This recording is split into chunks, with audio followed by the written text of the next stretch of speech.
এই যে আমি ভাপ উঠানো কচুর টাকাগুলো দিয়ে দিলাম, তো এগুলো এখন আমি ভাজা করবো। এখানে আমি গরু মাংসের যত মশলা বা গরু মাংসের মধ্যে যা যা দেয় আমি কিন্তু সব কিছু দিলাম। মানে এই ভাজাটা সত্যি অনেক মজার। আমরা যারা গ্রামে থাকি তারা কিন্তু এই ভাজা পোড়া অনেক খাইতে পারে, কিন্তু শহরের মানুষ, যেটা সত্য কথা, মানে এইসব খাওয়ার প্রতি তাদের কোনো আইডিয়াই নেই, মানে এগুলোর মধ্যে যে কত মজা। মাশাল্লাহ মাশাল্লাহ, আমার এই যে কচুর ডগা ভাজা কমপ্লিট। মানে দেখলে বিশ্বাস করবেন যে সরাসরি দেখলে কত ইয়ামি, মানে কত মজা হয়েছে।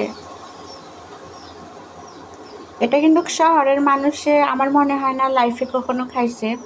এটা আমরা যারা গ্রামে থাকি তারা, মানে যারা মোটামুটি রান্নাবান্না জানি তারা কিন্তু এটা খাই মাঝে মধ্যে। মাশাল্লাহ।